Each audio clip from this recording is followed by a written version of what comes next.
Está em vigor a lei que altera os direitos e deveres de clientes e construtoras em caso de rescisão de contrato. Pelas novas regras, o distrato imobiliário aumenta a multa de cancelamento. Mas a nova lei ainda gera divergência no meio jurídico. Em busca do sonho, a casa própria pode se tornar uma compra por impulso. Aí agora pode-se utilizar o direito do arrependimento. Se o consumidor comprar um imóvel na planta, numa feira, num estande, ou seja, fora da empresa incorporadora, ele terá o direito de se arrepender em 7 dias, sem dar qualquer justificativa, e receberá 100% de todos os valores que pagou, inclusive de eventual corretagem. A lei do distrato foi publicada no Diário Oficial da União no fim do ano passado, no dia 28 de dezembro, e traz condições específicas para quem desiste da compra de imóvel negociado na planta. A multa para desfazer o negócio será de até 50% do valor já pago à construtora. Essa regra contratual estando escrita, significa que o consumidor comprador do imóvel aceita aquela regra.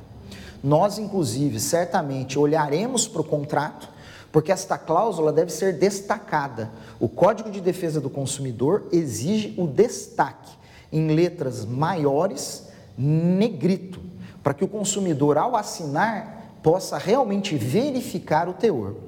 O diretor do Sindicato da Habitação do Vale do Paraíba disse que a medida traz mais segurança. Hoje, isso nos trouxe mais segurança jurídica nas questões de relacionamento com os nossos compradores. A lei anterior, ela obrigava as construtoras a devolver os valores investidos menos as despesas. Para fugir da multa, só se encontrar um novo interessado em assumir a dívida.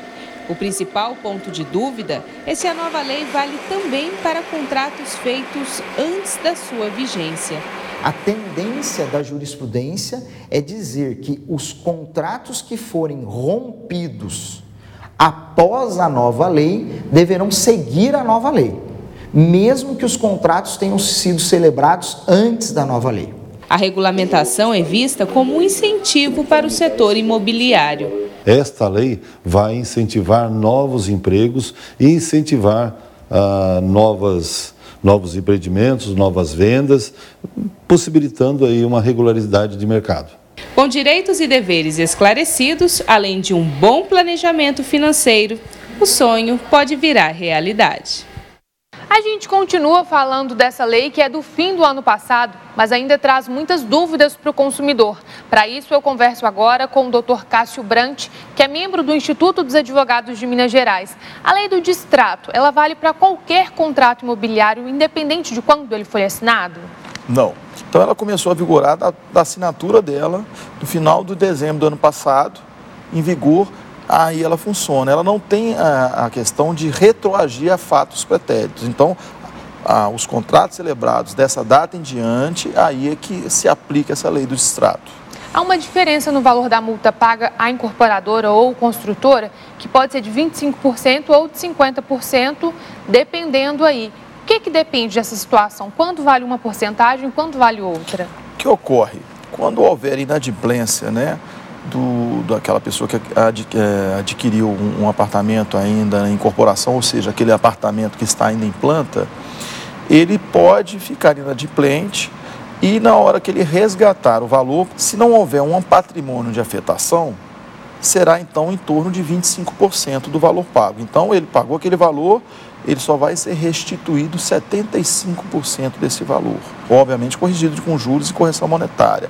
Quando ocorre 50%, que é a metade do valor pago, isso ocorre quando existe um patrimônio de afetação da incorporadora.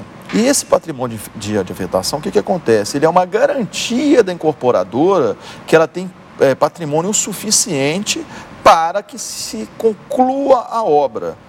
Então, evita-se assim que o consumidor seja pego de surpresa que essa obra aí não se realize ao final. Então, ela garante que tem um patrimônio. E existe alguma situação em que o consumidor, ao desistir, ele não paga nenhuma multa? Bom, são duas situações que podem ocorrer. Quando esse consumidor ele adquire um imóvel na planta, um estande de venda, então ele tem 7 dias após celebrado o contrato nesse stand de vendas para desistir do negócio. Ele é ressarcido integralmente desses valores pagos. E a outra situação é quando esse consumidor ele adquire esse imóvel planta e ele transfere este contrato e os direitos nesse contrato para um terceiro. Então eu adquiro esse imóvel, eu estou inadimplente e aí eu vendo o que eu já paguei para um terceiro. E aí esse terceiro ele acaba entrando nesse contrato, assumindo o que eu estou inadimplente, e aí a partir desse momento eu não tenho mais nenhuma situação que eu pague nenhuma multa. Muito obrigada pela entrevista. Eu que agradeço pela participação. Voltamos ao estúdio.